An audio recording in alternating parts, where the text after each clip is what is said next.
저는 올해 75살이 된 김말자라고 합니다. 제 또래 분들은 다 아시겠지만 이 나이가 되니까 몸 곳곳이 예전 같지 않더라고요. 특히 무릎이 너무 아픈 게 며칠 전부터는 걷는 것조차 제대로 할 수 없을 정도예요. 오늘도 컴퓨터 앞에 앉아서 전기찜질기를 검색하고 있었는데요. 아, 이런 건 처음 사보는 거라 어떤 걸 골라야 할지 모르겠더라고요. 그런데 검색을 하다가 문득 멈춰버렸어요. 또 뭘 사시려고 하세요? 며느리 지혜가 뒤에서 말하는 소리가 들렸거든요. 저는 깜짝 놀라서 컴퓨터 화면을 얼른 끄려고 했는데요. 지혜가 웃으면서 말했어요. 어머니, 또 택배예요? 그 웃음소리가 제 가슴을 찔렀어요. 웃고 있지만 그 속에는 다른 감정이 있다는 걸 알 수 있었거든요. 저는 괜히 죄스러운 마음이 들어서 말했어요. 아니야, 그냥 구경만 한 거야. 지혜는 고개를 끄덕이면서 부엌으로 갔어요. 하지만 저는 그 순간 가슴이 답답해져서 숨을 제대로 쉴 수가 없었어요. 전기찜질기 하나 사는 게 그렇게 죄가 되는 건가요? 저는 젊었을 때부터 남을 위해서만 살아왔어요. 남편을 위해서, 아들을 위해서, 그리고 이제는 며느리를 위해서요. 제가 뭘 사고 싶어 하면 눈치를 보게 되고요. 제가 뭘 먹고 싶어 하면 또 눈치를 보게 되더라고요. 이 집에서 제가 차지하는 공간이 점점 줄어들고 있다는 걸 느꼈어요. 아니, 공간만 줄어드는 게 아니라 제 존재 자체가 줄어들고 있는 것 같았어요. 그래서 더 조용히 살려고 노력하고 있는데요. 그런데도 뭔가 부족한 것 같아요. 며느리 지혜는 정말 좋은 사람이에요. 아들한테도 잘하고 손녀한테도 잘하고요. 그런데 저에게만은 왜 이렇게 차가운 걸까요? 물론 겉으로는 친절하게 대해주지만요. 그 속마음까지는 알 수가 없잖아요. 저는 그날 밤 잠이 오지 않았어요. 천장을 바라보면서 생각했어요. 이렇게 살아야 하나? 이렇게 눈치 보면서 살아야 하나? 전기찜질기 하나 사는 것도 이렇게 조심스러워야 하나? 제가 이 집에서 그렇게 큰 짐이 되는 건가요? 아들은 바쁘다고 집에 자주 오지도 않고요. 손녀는 아직 어려서 할머니 마음을 이해하기 어렵고요. 결국 저는 그 전기찜질기를 사지 않았어요. 무릎이 아픈 건 참으면 되니까요. 지금까지 참고 살아온 게 한두 개가 아니잖아요. 하나 더 참는다고 해서 뭐가 달라지겠어요. 그런데 그날 이후로 뭔가 달라지기 시작했어요. 며느리가 친구들과 통화하는 소리가 자꾸 귀에 들어오더라고요. 처음에는 신경 쓰지 않으려고 했는데요. 점점 더 선명하게 들리기 시작했어요. 그리고 그 통화 내용이 저에 대한 이야기였다는 걸 알게 되었을 때요. 제 가슴은 정말 무너져 내리는 것 같았어요. 이렇게 살아도 되는 건가요? 이렇게 무시당하면서 살아도 되는 건가요? 저는 그날부터 뭔가 달라져야겠다고 생각했어요. 더 이상 이렇게 살 수는 없겠다고 말이에요. 하지만 어떻게 해야 할지는 몰랐어요. 그냥 막막하기만 했어요. 그런데 며느리의 그 말을 듣고 나서는 확실해졌어요. 이제 정말 뭔가 해야 할 때가 왔다는 걸 말이에요. 더 이상 참고 살 수는 없겠다고 말이에요. 그래도 저는 매일 아침 일찍 일어나서 집안일을 하려고 노력해요. 무릎이 아파도 설거지는 제가 하고 청소도 제가 하죠. 며느리 지혜가 직장을 다니니까 제가 해야 한다고 생각하거든요. 그런데 오늘 오후에 정말 이상한 일이 있었어요. 저는 거실에서 뜨개질을 하고 있었는데요. 지혜가 친구와 전화 통화를 하더라고요. 처음에는 신경 쓰지 않으려고 했어요. 그런데 목소리가 너무 크게 들려서 어쩔 수 없이 듣게 되었거든요. 그것도 스피커폰으로 통화를 하고 있더라고요. 언니, 진짜 말도 안 되지? 지혜가 친구에게 말하는 소리였어요. 저는 뜨개질 바늘을 움직이면서도 귀는 그쪽으로 가 있었어요. 우리 시어머니 말이야. 맨날 이것저것 사려고 해. 제 이야기를 하고 있는 거였어요. 가슴이 뛰기 시작했지만 계속 들어봤어요. 아니, 전기찜질기 하나 사는 게 뭐가 그렇게 어려워? 그러게 말이야. 근데 언니도 알잖아. 친구가 뭔가 말하는 소리가 들렸어요.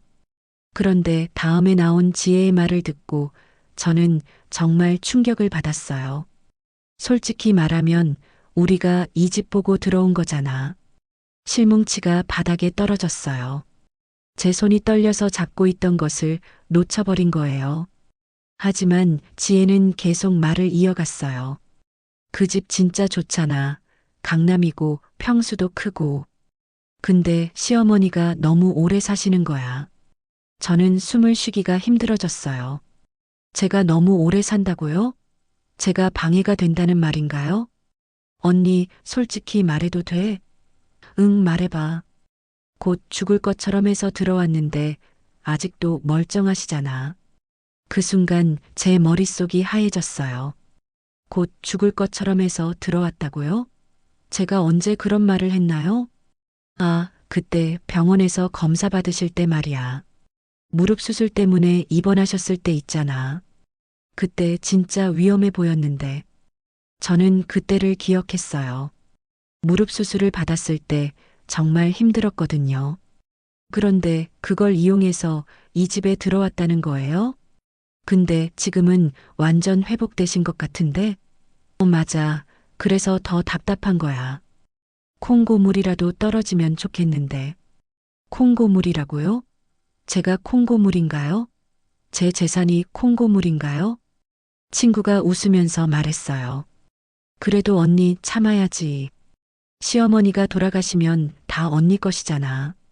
그러게, 그때까지 참아야지. 근데 언제까지 기다려야 하는 거야?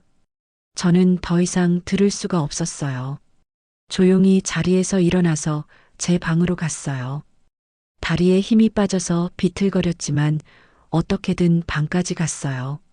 문을 닫고 침대에 앉았는데 눈물이 나오더라고요.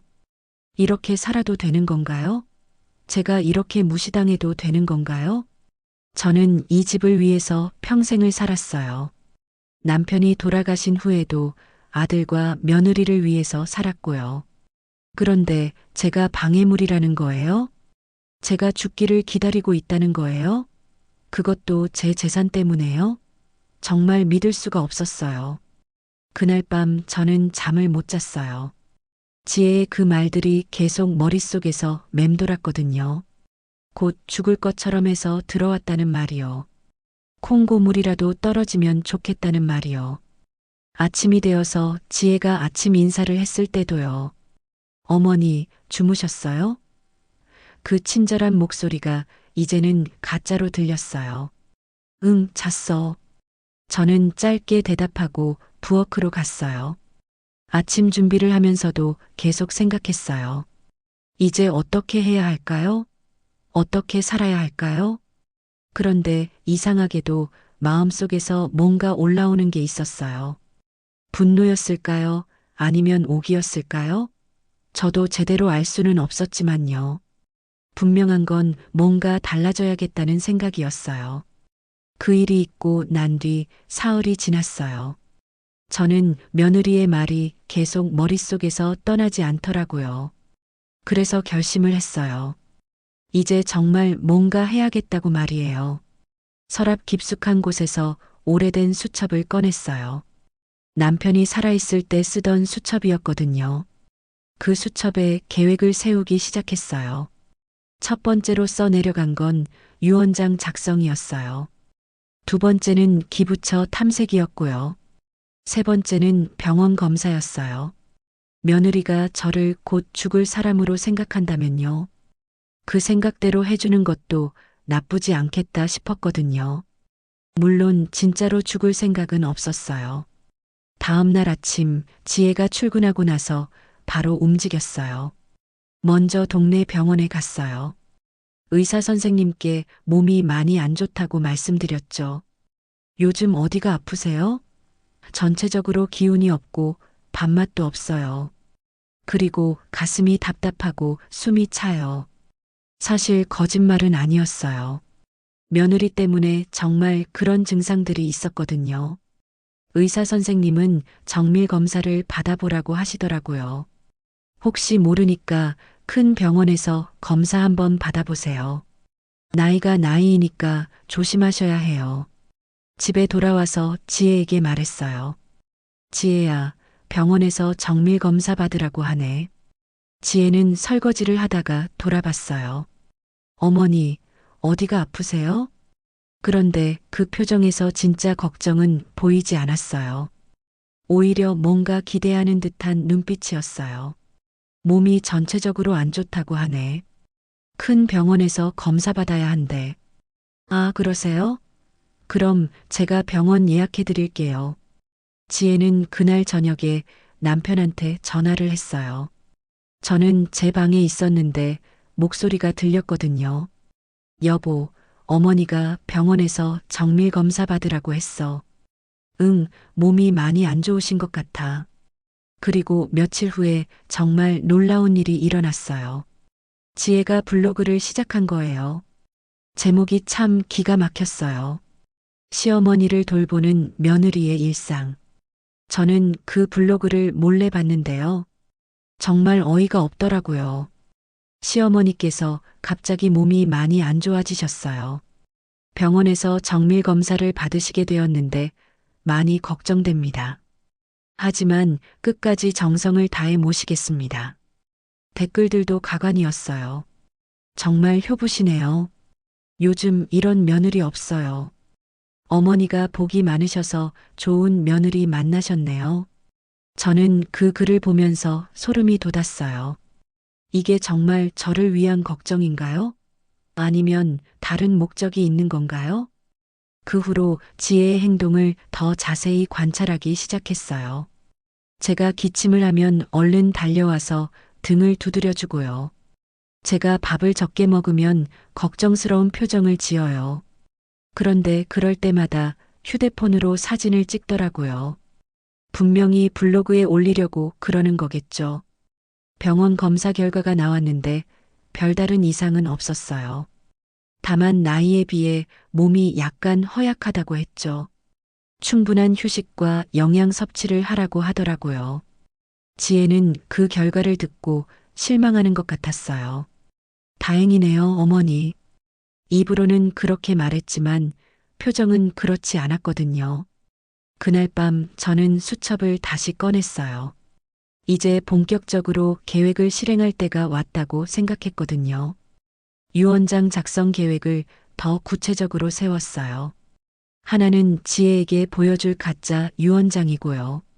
다른 하나는 진짜 유언장이었어요. 가짜 유언장에는 이 집과 재산을 모두 아들과 며느리에게 물려준다고 썼어요. 진짜 유언장에는 전혀 다른 내용을 쓸 생각이었고요. 며느리가 저를 이용해서 효부 코스프레를 하고 있다면요. 저도 그에 맞는 연기를 해줘야겠다고 생각했어요. 곧 죽을 것처럼 보이고 싶어 한다면 그렇게 해주겠어요. 다음 날부터 저는 연기를 시작했어요. 밥을 평소보다 적게 먹고요.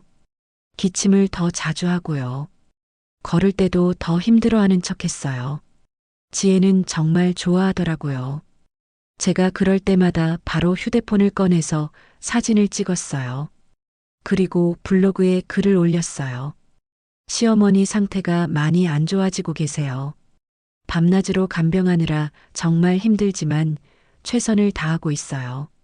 저는 그 글들을 보면서 웃음이 나왔어요. 정말 잘 속아주고 있구나 싶었거든요. 이제 본격적인 복수가 시작될 거예요. 며느리가 원하는 대로 해주겠어요. 하지만 결말은 전혀 다를 거예요.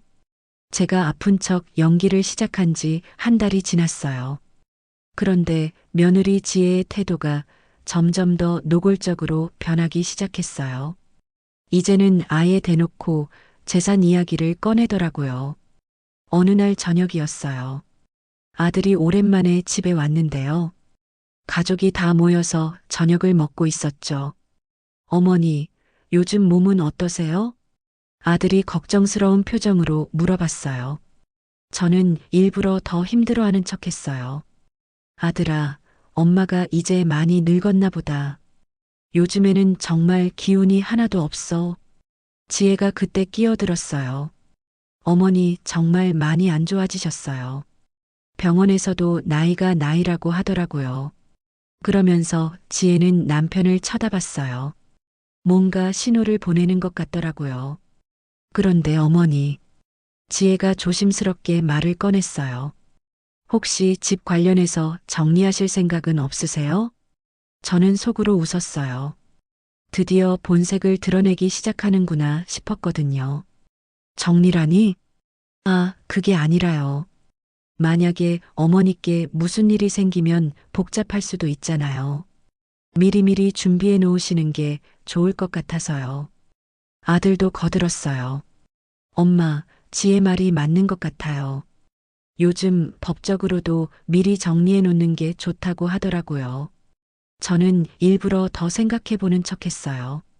그래, 엄마도 그 생각을 하고 있었어. 이제 정리할 때가 온 것 같아. 지혜의 얼굴이 환해졌어요. 정말요? 그럼 언제쯤 하실 생각이세요? 아직 구체적으로 정하지는 않았는데, 곧 변호사 선생님이랑 상의해 볼 생각이야. 그날 밤 지혜는 친구와 또 전화 통화를 했어요. 저는 이제 일부러 들으려고 노력했거든요. 언니, 드디어 어머니가 집 정리하신다고 하셨어. 진짜? 응, 오늘 저녁에 직접 말씀하셨어. 친구가 뭔가 물어보는 소리가 들렸어요. 당연히 우리한테 물려주시는 거지. 다른데 줄 곳도 없잖아. 아들은 하나뿐이고 며느리는 나뿐이고.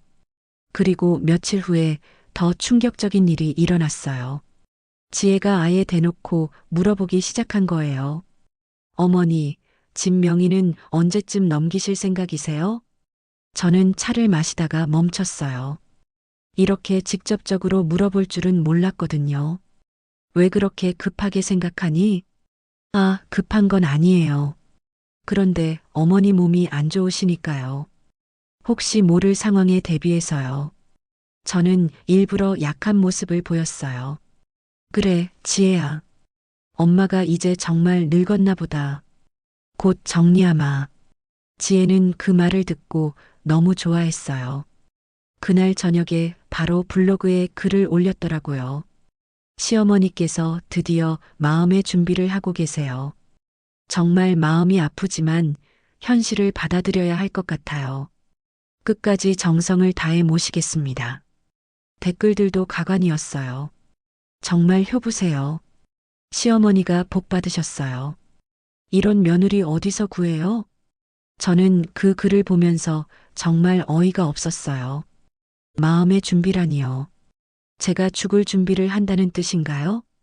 그런데 더 놀라운 건 그 다음이었어요. 지혜가 유언 영상까지 촬영하자고 제안한 거예요. 어머니, 요즘 유언 영상 많이 찍으시잖아요. 혹시 찍어보실 생각 없으세요? 유언 영상? 네, 가족들한테 하고 싶은 말씀 있으시잖아요. 영상으로 남겨놓으시면 좋을 것 같아서요. 저는 그 제안을 듣고 정말 기가 막혔어요. 유언 영상까지 찍게 하다니요. 정말 치밀하게 계산하고 있구나 싶었어요. 그래, 생각해 볼게. 정말요? 그럼 제가 카메라 준비해 드릴게요. 지혜는 정말 신이 났어요. 마치 복권에 당첨된 사람처럼 기뻐하더라고요. 그날 밤 저는 수첩을 다시 꺼냈어요. 이제 진짜 본격적인 계획을 세울 때가 왔다고 생각했거든요. 지혜가 원하는 대로 해주겠어요. 유언장도 써주고 유언 영상도 찍어주겠어요. 하지만 그 내용은 전혀 다를 거예요. 저는 이미 진짜 계획을 세워놨거든요. 변호사 선생님과도 이미 상의를 마쳤고요. 이제 지혜가 원하는 대로 연기만 해주면 되는 거예요. 며느리가 이렇게 노골적으로 재산을 탐낸다면요. 저도 그에 맞는 선물을 준비해야겠어요. 물론 지혜가 원하는 선물은 아닐 거예요. 집이 곧 내 것이라고 생각하고 있을 지혜에게요. 정말 깜짝 놀랄 만한 선물을 준비하고 있어요. 조금만 더 기다려보세요. 지혜가 진명의 이전을 재촉한 지 일주일이 지났어요. 저는 이제 정말 움직일 때라고 생각했어요. 며느리 몰래 진짜 계획을 실행에 옮기기 시작했거든요. 어느 화요일 오전이었어요. 지혜가 출근하고 나서 바로 집을 나섰어요. 미리 약속을 잡아둔 변호사 사무실에 가기 위해서였죠. 변호사 선생님은 제 이야기를 다 듣고 나서 고개를 끄덕였어요. 어르신, 정말 힘드셨겠어요. 하지만 법적으로는 충분히 가능한 일입니다. 그럼 제가 원하는 대로 할 수 있는 거죠? 물론입니다. 재산은 어르신 것이니까 어디에 쓰실지도 어르신이 정하시는 거예요. 저는 진짜 유언장 내용을 말씀드렸어요. 이 집과 모든 재산을 사회에 환원하겠다고요. 고아원, 양로원, 그리고 어려운 이웃들을 위해서 쓰겠다고요. 훌륭한 결정이세요. 요즘 이런 분들이 많이 늘고 있어요. 자식들이 재산만 노리는 경우가 워낙 많아서요. 변호사 선생님도 비슷한 경험이 많으신 것 같더라고요. 그런데 며느리분이 속상해하지 않을까요? 선생님, 그게 바로 제가 원하는 거예요. 제가 얼마나 상처받았는지 똑똑히 보여주고 싶어요. 유언장 작성을 마치고 집에 돌아오는 길에요.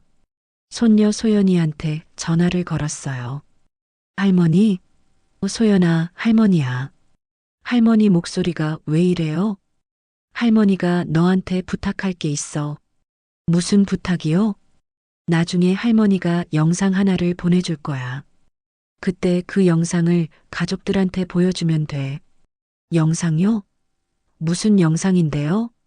지금은 말할 수 없고 때가 되면 알게 될 거야. 그리고 소연아. 네, 할머니.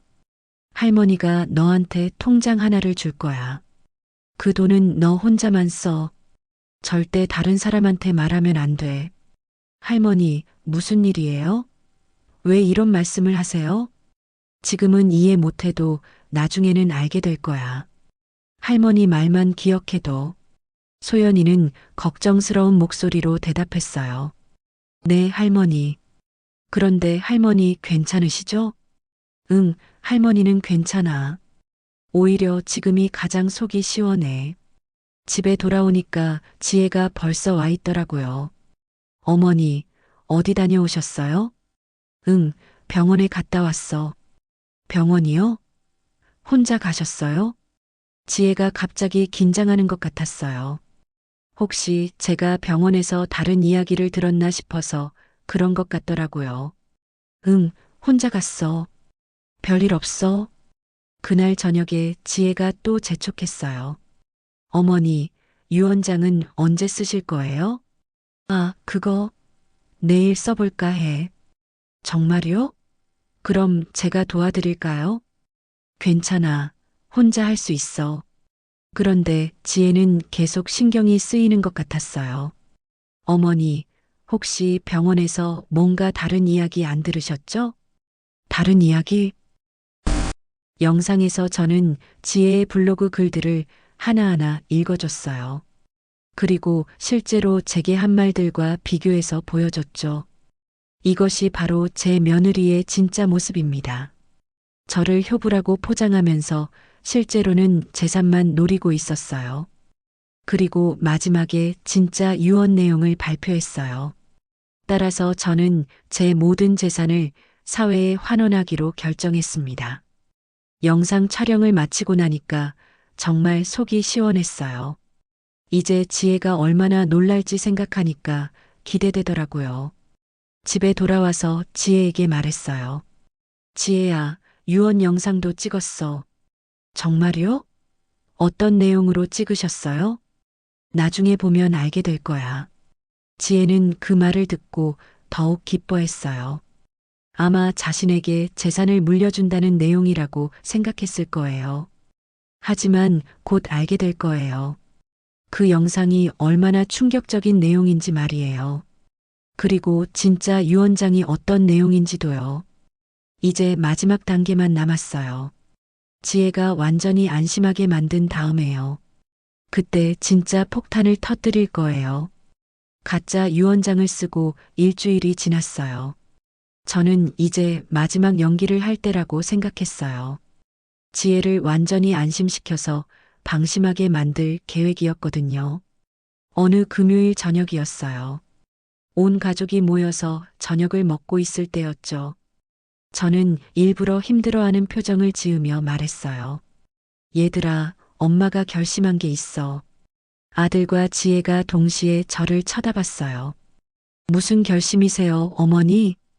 요양병원에 들어갈까 해. 그 순간 지혜의 얼굴이 확 밝아졌어요.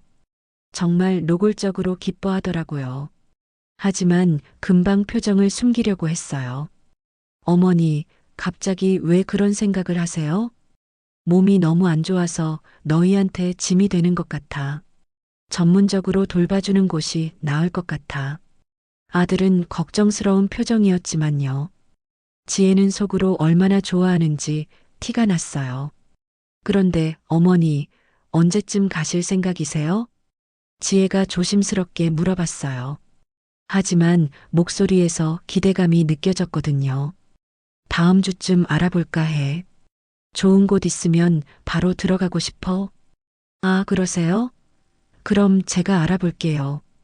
지혜는 그날 밤부터 바로 요양병원을 알아보기 시작했어요. 정말 적극적으로 알아보더라고요. 마치 하루라도 빨리 저를 보내고 싶어 하는 것 같았어요. 그리고 그날 밤 또 친구와 전화 통화를 했어요. 언니, 드디어 시어머니가 요양병원 가신다고 하셨어. 진짜? 응, 오늘 저녁에 직접 말씀하셨어. 친구가 뭔가 물어보는 소리가 들렸어요. 당연히 좋지. 이제 진짜 우리 집이 되는 거잖아. 시어머니 없으면 얼마나 자유로울까. 저는 그 말을 들으면서 정말 어이가 없었어요. 제가 없으면 자유롭다고요? 정말 한심한 며느리더라고요. 며칠 후 지혜가 정말 좋은 요양병원을 찾아왔어요. 어머니, 정말 좋은 곳 찾았어요. 시설도 좋고 간병도 잘해준다고 해요. 그래. 그럼 언제 갈 수 있어? 다음 주 월요일에 자리가 난다고 해요. 어떠세요? 좋아. 그럼 그때 가자. 지혜는 정말 신이 났어요. 그날부터 제 짐을 싸기 시작했거든요. 정말 열심히 싸더라고요. 그런데 더 가관인 건 블로그였어요. 지혜가 또 글을 올렸거든요. 시어머니께서 요양병원에 가시기로 결정하셨어요. 정말 마음이 아프지만 어머니를 위한 최선의 선택인 것 같아요. 전문적인 케어를 받으시는 게 나으실 것 같아요. 댓글들도 가관이었어요. 정말 현명한 결정이네요. 어머니를 위한 마음이 느껴져요. 마지막까지 효부시네요. 저는 그 글을 보면서 웃음이 나왔어요. 마음이 아프다고요? 전혀 그렇게 보이지 않는데요. 요양병원에 가는 날이 되었어요. 지혜는 그날 아침 일찍 일어나서 화장까지 했어요. 정말 들뜬 표정이었거든요. 어머니, 준비 다 되셨어요? 응, 다 됐어. 그럼 이제 출발할까요? 차 안에서도 지혜는 계속 기분 좋은 표정이었어요. 라디오도 틀고 콧노래까지 부르더라고요. 정말 해방감을 만끽하는 것 같았어요. 요양병원에 도착해서 수속을 밟는 동안에도요. 지혜는 간병사들한테 일일이 당부했어요. 어머니 몸이 많이 안 좋으세요. 정말 세심하게 돌봐주세요. 하지만 그 표정은 전혀 걱정스럽지 않았어요. 오히려 빨리 집에 가고 싶어 하는 것 같았거든요. 제 방에 짐을 정리하고 나서요. 지혜가 말했어요. 어머니, 그럼 저는 이제 집에 가볼게요. 불편한 거 있으면 언제든지 연락하세요. 응, 고생했어. 지혜가 나가는 모습을 보니까 정말 발걸음이 가벼워 보였어요. 마치 무거운 짐을 벗어던진 사람 같았거든요. 저는 창문으로 지혜가 차를 타고 가는 모습을 지켜봤어요. 그리고 속으로 생각했어요. 이제 진짜 마지막 준비를 할 때가 왔구나. 며느리는 이제 완전히 방심하고 있을 거예요. 집이 자신의 것이라고 확신하고 있을 테고요. 하지만 곧 깜짝 놀랄 일이 일어날 거예요. 저는 요양병원 침대에 누워서 수첩을 꺼냈어요. 이제 마지막 계획만 실행하면 되는 거예요. 정말 기대되더라고요. 챕터 7장. 요양병원에 온 지 3일이 지났어요. 저는 이제 진짜로 계획을 실행할 때라고 생각했어요. 손녀 소연이한테 전화를 걸었어요. 할머니? 소연아, 할머니야. 이제 그 영상을 보여줄 때가 왔어. 할머니가 말씀하신 그 영상요? 응, 오늘 오후에 집에 와서 가족들 다 모이게 해. 그리고 그 영상을 틀어줘.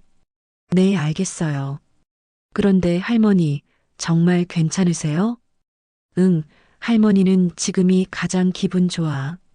그날 오후 집에서는 온 가족이 모였어요.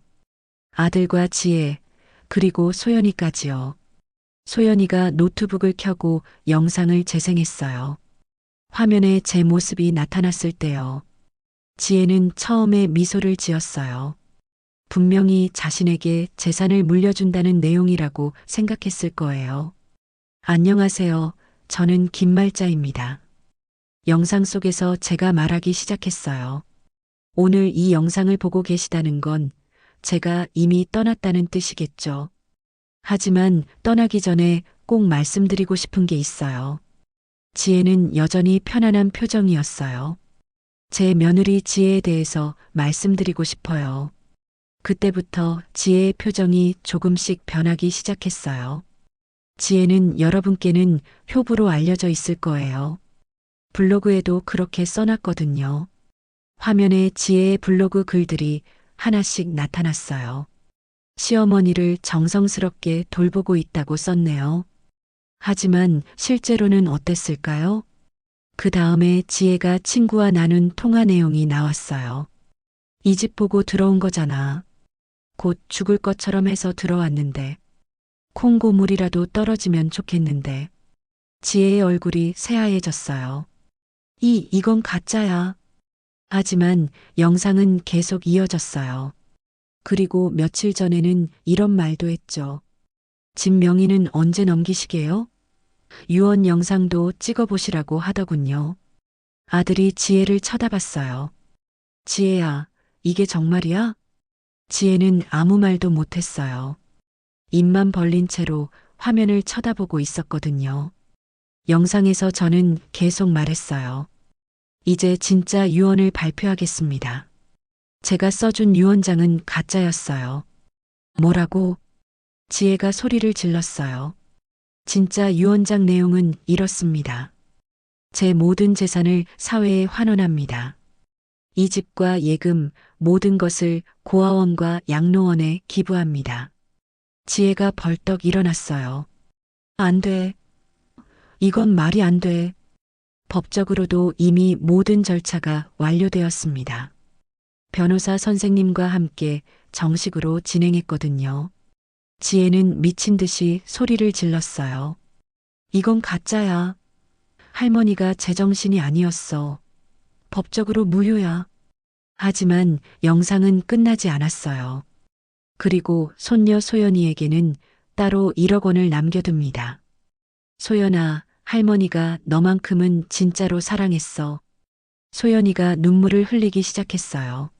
마지막으로 말씀드리고 싶은 건요. 사람은 돈으로 살지 않습니다. 사랑으로 사는 거예요. 영상이 끝나자 온 집안이 조용해졌어요. 지혜만 계속 울면서 소리를 질렀어요. 이건 말이 안 돼. 할머니가 저희를 속인 거야. 집이 제 거라고 하셨잖아요. 아들이 조용히 말했어요. 지혜야, 그만해. 엄마 말이 맞는 것 같아. 뭐가 맞다는 거야? 당신도 바보야? 그때 변호사 선생님이 집에 오셨어요. 미리 약속해둔 시간이었거든요. 안녕하세요. 김말자 어르신의 유언 집행을 위해 왔습니다. 지혜가 변호사 선생님께 달려갔어요. 선생님, 이건 무효예요. 할머니가 제정신이 아니었어요. 죄송하지만 모든 절차가 합법적으로 진행되었습니다. 어르신은 충분히 정신이 맑으셨고요. 증인도 여러 명 있습니다. 지혜는 그 자리에서 주저앉았어요. 모든 게 끝났다는 걸 깨달은 거죠. 저는 요양병원에서 그 소식을 들었어요. 정말 속이 시원했어요. 드디어 복수가 완성된 거예요. 며느리가 제게 준 상처만큼요. 저도 똑같이 돌려준 거예요. 이제 정말 마음이 편해졌어요. 진짜 유언장이 공개되고 한 달이 지났어요. 저는 요양병원 정원에서 따뜻한 햇살을 받으며 앉아 있었어요. 오늘은 손녀 소연이가 오는 날이거든요. 할머니, 멀리서 소연이가 뛰어오는 소리가 들렸어요. 제 얼굴에 미소가 번졌어요. 소연아, 우리 손녀. 소연이가 제 옆에 앉으면서 말했어요. 할머니, 그동안 어떻게 지내셨어요? 응, 할머니는 정말 잘 지내고 있어. 여기서 지낸 한 달이 평생 중에 가장 편했어. 정말요? 응, 더 이상 눈치 볼 일도 없고, 하고 싶은 말 못하고 살 일도 없어. 소연이가 가방에서 신문을 꺼냈어요. 할머니, 이거 보세요. 신문에는 제 이야기가 크게 실려 있었어요. 75세 할머니의 감동 기부 전 재산 사회 환원으로 화제. 기사를 읽어보니까 정말 뿌듯했어요. 제가 기부한 돈으로 고아원에 새 건물이 지어진다고 하더라고요. 양로원에서도 어르신들을 더 잘 돌볼 수 있게 되었다고 했고요. 할머니, 지역 방송에서도 인터뷰 요청이 왔어요. 정말 대단하세요. 소연아, 할머니가 한 게 뭐가 대단해. 그냥 내 돈을 내가 쓰고 싶은 곳에 쓴 거야. 그런데 소연이가 조심스럽게 물어봤어요. 할머니, 엄마는 어떻게 지내고 있어요? 아, 지혜 이야기군요. 저는 잠깐 생각했어요. 지혜는 지금 원래 살던 곳으로 돌아갔어. 아들하고 이혼했거든. 정말요? 응, 아들이 더 이상 참을 수 없다고 하더라고. 지혜의 진짜 모습을 알고 나서 말이야. 사실 아들이 며칠 전에 찾아왔었어요. 눈물을 흘리면서 사과했죠. 엄마, 정말 죄송해요. 제가 지혜를 제대로 보지 못했어요. 괜찮아, 아들아. 엄마는 이미 다 정리했어. 그런데 엄마, 정말 후회 안 하세요? 그 큰 집을 다 기부하시고. 저는 웃으면서 대답했어요. 후회? 전혀 안 해. 오히려 이렇게 속 시원한 적이 없어. 아들도 이제는 이해하는 것 같더라고요. 지혜가 얼마나 계산적이었는지 알게 되었거든요. 소연이가 또 물어봤어요. 할머니, 그런데 정말 무서우지 않으셨어요? 그렇게 큰 결심을 하시는 게. 소연아, 할머니가 너한테 중요한 말을 해줄게. 저는 손녀의 손을 잡고 말했어요. 사람은 결국 사랑한 기억만 남는단다.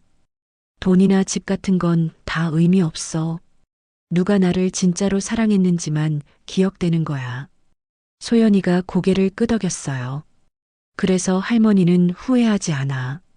지혜한테 그 집을 줬다면 평생 후회했을 거야. 하지만 지금은 정말 뿌듯해. 할머니는 정말 대단해요. 요양병원에서 지내면서 저는 많은 걸 깨달았어요. 나이가 들었다고 해서 무기력하게 살 필요는 없다는 것을요. 마지막까지 당당하게 살 수 있다는 것을요. 그리고 진짜 가족이 누구인지도 알게 되었어요. 저를 정말 사랑하는 사람은 아들과 소연이 뿐이었어요. 지혜는 처음부터 가족이 아니었던 거죠. 요즘 저는 다른 할머니들과도 친하게 지내고 있어요. 비슷한 경험을 가진 분들이 많더라고요. 자식들에게 무시당하고 살았던 분들 말이에요. 제 이야기를 들려드리면 모두들 박수를 쳐주세요. 정말 잘하셨어요. 우리도 그렇게 할 걸 그랬어요. 이제 저는 정말 자유롭게 살고 있어요. 하고 싶은 것도 하고 먹고 싶은 것도 먹어요. 전기찜질기도 샀고 좋은 옷도 샀어요. 소연이와 함께 정원을 걸으면서 생각했어요. 인생의 마지막이 이렇게 평화로울 수 있구나. 이렇게 당당하게 살 수 있구나. 할머니, 오늘 저녁에 뭐 드시고 싶으세요? 소연이가 좋아하는 거 먹자. 할머니는 뭘 먹어도 맛있어. 그날 저녁 소연이와 함께 맛있는 저녁을 먹으면서요. 저는 정말 행복했어요. 이런 게 진짜 가족이구나 싶었거든요. 나이가 들어도 포기하지 않으면 이길 수 있어요. 마지막까지 당당하게 살 수 있어요. 그게 바로 제가 여러분께 전하고 싶은 메시지예요.